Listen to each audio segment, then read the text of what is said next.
왔어야 되는데 우리 장모님하고 하도 은혜를 나누다가 지나가 버렸습니다. 그래가지고 그때부터 긴장이 되더라고요. 그래서 안산 IC까지 가갖고 돌아서 거꾸로 왔는데 그래도 안 늦고 왔습니다. 우리 이 시간에 보실 하나님의 말씀 마태복음 20장 29절로 34절 말씀, 마태복음 20장 29절로 34절 말씀. 그렇게 길지 않으니까 우리 다 같이 한 목소리로 봉독하도록 하겠습니다. 마태복음 20장 29절로 34절 말씀. 그들이 여리고에서 떠나갈 때에 큰 무리가 예수를 따르더라. 맹인 두 사람이 길가에 앉았다가 예수께서 지나가신다 함을 듣고 소리질러 이르되 주여 우리를 불쌍히 여기소서. 다윗의 자손이여 하니 무리가 꾸짖어 잠잠하라 하되 더욱 소리질러 이르되 주여 우리를 불쌍히 여기소서. 다윗의 자손이여 하는지라. 예수께서 머물러 서서 그들을 불러 이르시되 너희에게 무엇을 하여 주기를 원하느냐. 이르되 주여 우리의 눈 뜨기를 원하나이다. 예수께서 불쌍히 여기사 그들의 눈을 만지시니 곧 보게 되어 그들이 예수를 따르니라. 아멘. 우리 주여 우리를 불쌍히 여기소서라는 주제로 이 시간 말씀을 나누기를 원합니다. 사람들은 자신이 아는 만큼 말하고 자신이 아는 만큼 생각하고 또 자신이 아는 만큼 행동을 합니다. 우리가 그 사실을 어디서 알 수 있냐면은 우리 자녀를 키워보신 분들은 알겠지만 우리 자녀들한테 자라면서 너는 꿈이 뭐니? 라고 물어봤을 때 우리 아이들은 그 꿈을 자기가 아는 한도 내에서 꿈을 갖고 그 꿈을 이야기를 합니다. 저희 아들 같은 경우는 요새 넌 커서 뭐가 될래? 물어보면 저는 아빠가 될 거예요. 지금 2달째 그러고 있어요. 근데 이제 또 더 많은 것을 보게 되면 또 다른 꿈이 생기겠죠. 연예인들을 좋아하고 가수를 좋아하는 학생들은 커서 뭐가 될래? 그러면 나는 가수가 될 거예요. 탤런트가 될 거예요. 이런 꿈을 가질 거고. 또 어려서부터 병원을 자주 다니는 친구들은 나는 커서 의사가 될 거예요. 간호사가 될 거예요. 이런 꿈들을 갖고 있는 것을 보게 됩니다. 그런 걸로 봤을 때 아이들은 자기가 알고 자기가 보고 자기가 알고 있는 그 세상 안에서 꿈을 갖고 살아가듯이 우리 어른들도 자기가 아는 만큼 믿고 자기가 아는 만큼 행동을 하며 살아갑니다. 우리의 믿음도 이와 같이 아는 만큼 믿게 되는 것입니다. 그나마 아는 만큼 믿으면 다행인데 대부분의 한국교회 성도들이 그 아는 것 중에서 일부분만 믿고 나머지는 그냥 아는 걸로 만족하면서 살아가고 있는 것을 보게 됩니다. 저는 오늘 이 본문을 통해서 우리는 무엇을 알아야 하며 또 그 아는 것을 갖고 어떠한 삶을 살아가야 하는지 함께 나눠보고 싶습니다. 본문에 나오는 두 소경이 있습니다. 마가복음에서는 이들 중 한 명이 바디메오라는 이름으로 나옵니다. 이 사람은 태어나면서부터 소경으로 태어났어요. 그리고 마가복음에 보면 거지 바디메오라고 말씀을 하고 있습니다. 오늘날도 그래도 문화가 많이 좋아져서 거지, 소경 이런 사람들이 교육받기 힘든 세상인데 2000년 전에 과연 나면서부터 소경이었고 거지였던 이 사람이 어떤 교육을 받았겠습니까? 그저 하루하루 그냥 인생을 연명하면서 가는 그게 아마 전부였던 사람이었을 것입니다. 아무런 교육도 받지 못했고 이 사람한테는 아마 꿈도 없었을 겁니다. 하지만 그는 이 두 소경들은 오늘 예수님을 보고 주여라고 한마디를 외쳤습니다. 그리고 뒤이어서 다윗의 자손이라고 외쳤습니다. 세상 교육은 받지 못했을지라도 예수님이 메시아라는 사실을 이들은 누군가로부터 들었고 또 그 사실을 믿고 있었던 겁니다. 이 본문의 배경 장소가 어디죠? 지금 이 사건이 어디에서 이루어졌습니까? 여리고죠. 우리 여리고 하면 또 생각나는 한 사람이 있습니다. 누가 생각나십니까? 여리고 하면? 뭐 여호수아도 있고. 그래서 저는 여리고 하면 또 생각나는 한 사람이 바로 기생 라합입니다. 이 기생 라합은 이방인이었지만 여호와 하나님이 어떤 분이신지 이미 들고 알고 있었으며 또 하나님의 하나님께서 이스라엘 백성들을 출애굽시키시며 홍해를 가르시고 미디안 족속들을 멸절하신 그 하나님이신 것을 소문을 통해서 듣고 그 사실을 믿고 이 하나님이야말로 땅과 하늘의 유일하신 하나님이시라는 것을 이 여인은 믿었습니다. 그 믿고 있는 가운데 이 여인에게 기회가 찾아왔어요. 바로 두 명의 정탐꾼이 자기가 있는 그곳에 오게 된 것입니다. 그리고 이 여인은 그 기회를 잃지 아니하고 잡았습니다. 그리고 그 정탐꾼들을 숨겨주며 도망시켜주며 자기의 가족과 자기 자신을 멸망이 아니라 구원의 길로 이끌었던 것입니다. 오늘 이 본문에 나오는 이 두 소경도 마찬가지였습니다. 똑같은 여리고 이 장소에서 수많은 이야기를 듣고 예수님에 대해서 알았고 그 아는 사실을 믿고 있었어요. 여러분은 예수님을 누구라고 알고 또 누구라고 믿고 계십니까? 그분이 하나님의 아들이시며 우리 죄를 위하여 이 땅에 오셨고 또 죽으셨고 죽으심을 이기시고 부활하신 그리스도이심을 알고 계십니까? 그분이 우리를 지으신 창조주이심을 알고 계십니까? 그렇다면 또 이 사실을 믿고 계십니까? 우리는 이 사실을 믿고 있습니다. 그러기에 지금 우리가 이 자리에 나와서 그분의 이름을 부르짖으며 기도하며 찬양하며 말씀 듣고 있는 것이 아니겠습니까? 하지만 이 사실을 알고는 있지만 믿는 성도가 의외로 그렇게 많지는 않습니다. 본문에 나오는 여리고의 이 소경 바디메오는 예수님이 누구신지 정확히 알고 믿었습니다. 그렇기 때문에 예수님이 지나가신다는 말을 듣고 가만히 있을 수 없었던 것입니다. 그들은 주저함 없이 소리 질렀습니다. 그들의 삶에 있어서 다시는 올 수 없는 기회를 놓치기 싫었던 것입니다. 과연 이 사람들이 그 주님의 이름을 부르짖을 때 어떻게 소리 질렀을까요?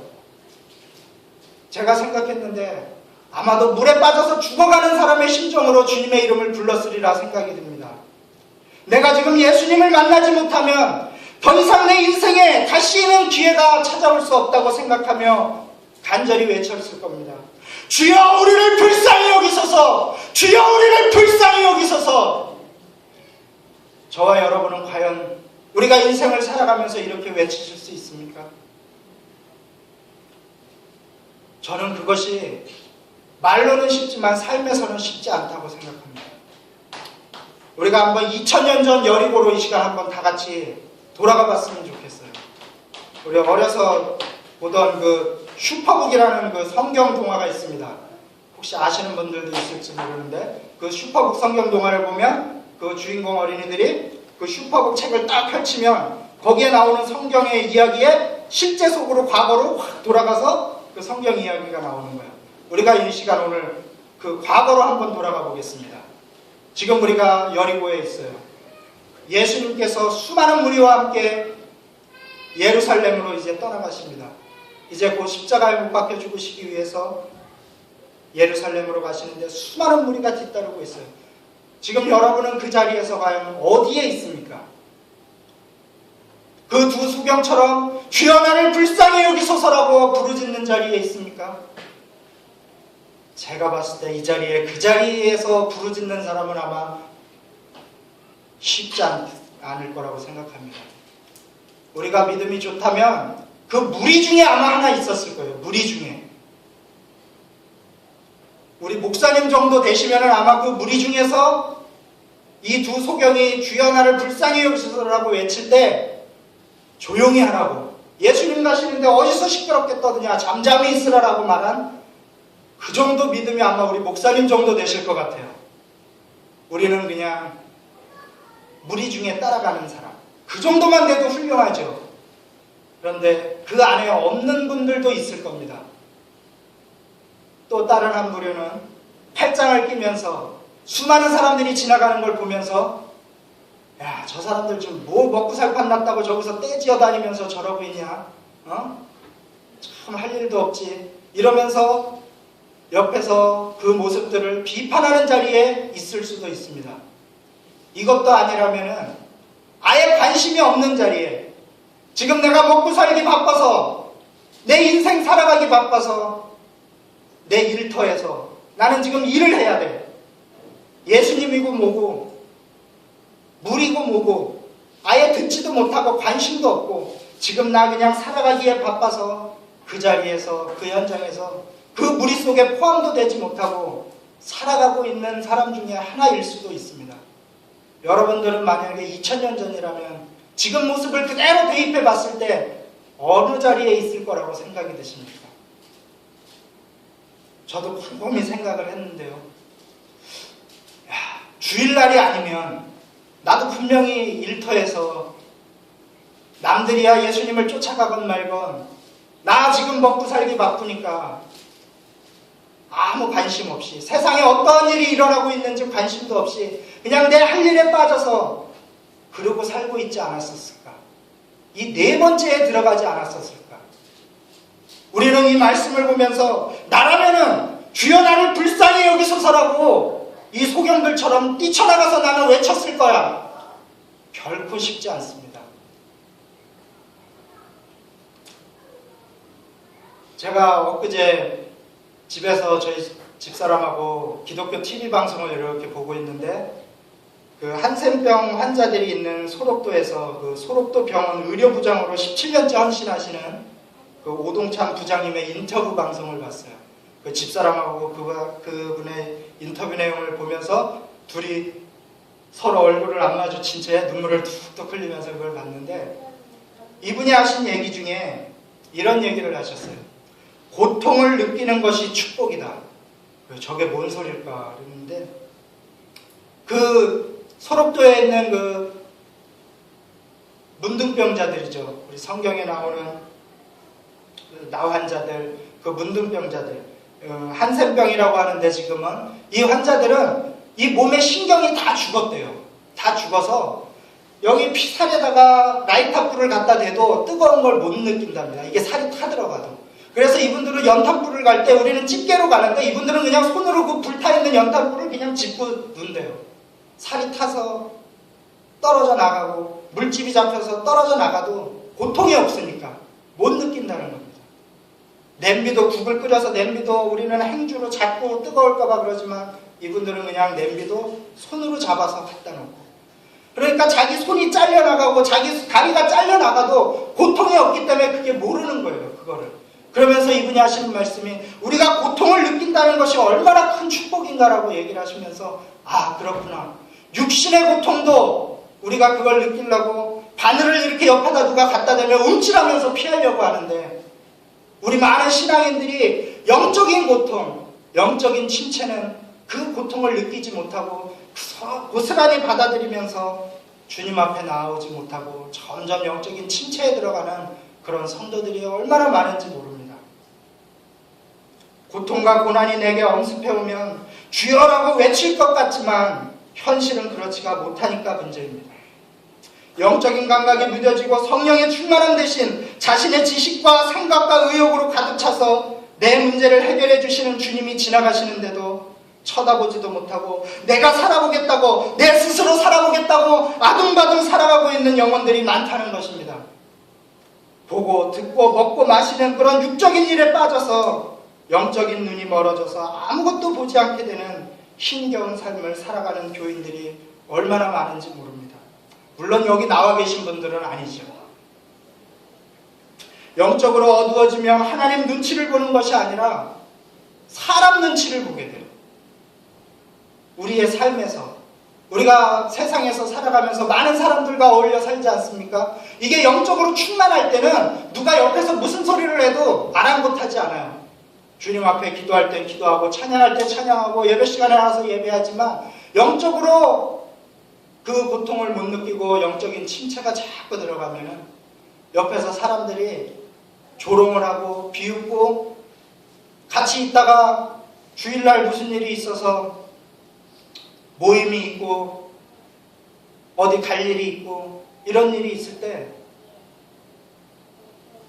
영적으로 침체가 되면 그 사람들을 의식해서 아, 저 사람들이 앞으로 나랑 멀어지면 어떡하지? 내가 이 사업을 하면서 주님 앞에서 멀어지는 걸 걱정하는 게 아니라 내가 이 사업장에서 낙오되면 어떡하지? 이런 생각 때문에 사람들의 눈치를 보느라고 하나님과 멀어지는 것을 볼 수 있습니다. 그거를 떠나서 우리 여기 있는 분들은 안 그러겠지만 우리 기도할 때, 그거는 여기 있는 분들도 마찬가지입니다. 당장 우리가 이 수요예배 나와서 기도할 때, 주일날 통성 기도할 때도 사람 눈치 보지 않나요? 저는 눈치가 보입니다. 여러분, 우리가 여기서 주여라고 외치고 통성 기도하는데 나는 부르짖어 기도하고 싶은데 옆에 사람이 내 기도 들으면 어떡하지? 옆에 사람 때문에 내가 더 소리 지르고 싶은데 못 질러. 이러면서 우리의 기도 소리가 작아질 수 있어요. 그런 거 다들 경험하시잖아요. 저는 경험하는데. 사람 눈치를 보기 때문에 그러는 겁니다. 하나님 눈치를 보고 하나님만 바라보면 그런 것이 아무 상관이 없어지는데, 찬양할 때도 마찬가지예요. 찬양할 때도 옆에 있는 성도 의식하고 옆에 있는 사람 의식하다 보니까 내 찬양 소리가 틀리면 어떻게 할까 하고 점점 작아지고 더 하나님 앞에 바르게 나아가지 못하는 그런 모습을 볼 수 있습니다. 우리 기도할 때 우리 반주하시는 분들이 옆에서 반주를 해주시잖아요. 이게 우리 찬양할 때 분위기 띄우려고 하는 겁니까? 기도할 때 분위기 띄우려고 하는 겁니까? 그게 아니잖아요. 가급적이면 우리 인간이 사람 눈치를 너무 보는 습성이 있기 때문에 하나님만 바라보고 주님만 바라보고 주님 앞에 부르짖으라고 반주해 주는 거죠. 그래서 우리 반주하시는 분은 기도하실 때 더 볼륨 올려도 상관없어요. 우리 성도님들이 하나님 한 분만 바라보고 옆에 사람 의식하지 않고 기도할 수 있도록. 왜? 우리는 연약하기 때문에 사람들을 자꾸 의식하게 되거든요. 우리가 기도할 때, 찬양할 때, 또 우리가 삶을 살아가면서 더 이상 사람의 눈치 보지 말고 오늘 이 두 소경처럼 오로지 주님 한 분만 바라보면서 하나님의 눈치만 보면서 살아가는 여러분이 되시기를 원합니다. 우리가 기도할 때 주여라고 부르짖고 또 기도하죠. 두 소경이 오늘 그렇게 외쳤습니다. 주여. 여러분, 그 말 속에 무슨 의미가 있습니까? 주여란 나의 삶의 주인이시며 나의 삶의 주관자시며 내 힘이 아닌 주님의 힘으로 살겠다는 고백입니다. 여러분은 주여 소리가 잘 나오십니까? 우리 기도할 때 보면 주여 소리 참 잘 하시죠. 아직도 안 나오시는 분이 있습니까? 오늘 이 시간 그 주님을 외치시기 바랍니다. 사람 눈치 보지 말고 오늘 이 주님 만날 기회라는 믿음으로 나아가시길 바랍니다. 주위에서 누가 기를 죽입니까? 주위에서 누가 조용히 하라고 욕을 하는 사람이 있습니까? 혹시 그런 사람이 있다고 하더라도 거기서 주저앉아 버리시면 안 됩니다. 누가 뭐라고 해도 나의 주인 되신 예수님만 부르짖으며 나가는 믿음의 자녀로 살아가는 저와 여러분이 되시기를 원합니다. 두 맹인이 주님께 부르짖으니까 어떻게 됐습니까? 예수님께서 그 부르짖는 소리를 듣고 가던 길을 멈추셨습니다. 그리고 그들을 부르셨습니다. 너희에게 무엇하여 주기를 원하느냐? 물으시는 주님. 우리에게 너의 구하는 것이 무엇이냐고 물으시는 주님이십니다. 우리가 주여라고 외쳤을 때 우리 주님은 이 시간 찾아오셔서 너의 기도 제목이 무엇이냐? 네가 원하는 것이 무엇이냐라고 물으십니다. 우리 주님이 우리의 기도 제목이 뭔지 몰라서 물으실까요? 우리가 필요한 게 뭔지 몰라서 물으실까요? 그게 아니지 않습니까? 우리의 믿음을 보시는 것입니다. 어떤 분들은 우리 하나님은 우리의 머리털까지 세신바 되시는데 우리 문제 다 알고 계시니까 나는 그냥 주일날만 가서 열심히 예배 드리고 내 생활 열심히 하고 예배만 잘 드리면 되지. 나머지는 우리 성령님께서 알아서 기도해 주시니까 나는 특별히 기도할 필요 없어라고 얘기하시는 분도 있을 수도 있어요. 하지만 우리 주님은 결코 그렇게 말씀하시지 않습니다. 우리의 문제를 다 알고 계시지만 찾고 부르짖는 자에게 은혜 주시며 만나 주신다는 것입니다. 이사야 58장 9절 말씀해 보면 내가 부를 때에는 나 여호와가 응답하겠고 내가 부르짖을 때에는 말하기를 내가 여기 있다 하리라 라고 말씀하고 계십니다. 우리가 부르짖어 주님을 찾을 때 응답하시고 찾아오신다는 겁니다. 나는 인생이 힘들지도 않고 사는데 별 어려움도 없으니까, 아니면 나 스스로의 믿음이 너무 강해서 기도도 안 하고 나 스스로 내 힘으로 나는 담대히 살아갈 거야 라고 말한다면 그러한 사람을 우리 하나님은 어떻게 여기시느냐? 스바냐 1장 6절 말씀해 보면 여호와를 배반하고 쫓지 아니한 자와 여호와를 찾지도 아니하며 구하지도 아니하는 자를 멸절하리라. 우리 주님을 믿고 나아가는 모든 분들은 분명히 기억하시기를 원합니다. 여호와를 찾지도 구하지도 않는 자들을 멸절하신다고 말씀하고 있습니다. 요한계시록 3장 15절 16절 말씀해 보면 우리 잘 아시죠? 우리 예수님께서 라우디아 교회를 향해서 질책하시는 말씀, 내가 내 행위를 아노니 내가 차지도 아니하고 뜨겁지도 아니하도다. 내가 차든지 뜨겁든지 하기를 원하노라. 내가 이같이 미지근하여 뜨겁지도 차지도 아니하니 내 입에서 너를 토하여 버리리라. 저와 여러분은 어차피 하나님의 자녀고 우리는 하나님을 떠나서 살 수 없는 그러한 사람들입니다. 우리 하나님을 믿고 따를 때 그 주님의 이름을 부르짖으며 하루하루 뜨겁게 신앙생활하며 나가는 여러분들이 되시기를 원합니다. 계속해서 주님은 그들을 불쌍히 여기셨다고 하셨습니다. 그리고 그들의 눈을 만져주셨습니다. 그냥 말씀으로, 우리 예수님 그냥 말씀으로 치유하시면 다 치유하실 수 있는데 성경 말씀에 보면 우리 예수님은 병자들을 치유하실 때 그냥 말씀으로 치유하지 않으세요. 항상 그들의 그 아픈 부위를 만지시면서 치유를 하셨습니다. 제가 청년 때, 20대 초반 때에 참 삶이 너무 힘들었어요. 어머님이 돌아가시고 저희 아버지를 모시고 살았는데 저희 아버지는 알코올 중독이셨어요. 그래가지고 몸이 불편하셔서 병원에 입원하시면 한 3개월을 낮에는 일하고 저녁엔 병원에 가서 병수발하면서 그래가지고 다 고쳐서 퇴원시키시면 또 몇 개월 있다가 또 마시고 또 병원에 입원하고 하루는 너무 힘들고 너무 괴로워서 교회를 가려고 했는데 교회 가기엔 또 너무 멀고 그래서 그냥 차에 탁 타서 주여 라고 한마디를 외쳤는데 그 힘든 순간에 우리 주님께서 나를 꼭 안아주시면서 내가 너 힘든 거 안다. 내가 너의 고통을 안다. 하면서 저를 그 만져주신 그 하나님의 그 품, 저는 그거를 느꼈어요. 혹시 여러분은 기도하시면서 주님 앞에 나아오면서 그 주님이 여러분을 만져주시는 오늘 이 두 소경을 만져서 고치주셨던 것처럼 우리 주님의 그 만져주심을 여러분들은 기도하면서 늘 느끼십니까? 이 시간 그 주님의 만져주시는 체험이 있으시기를 바랍니다.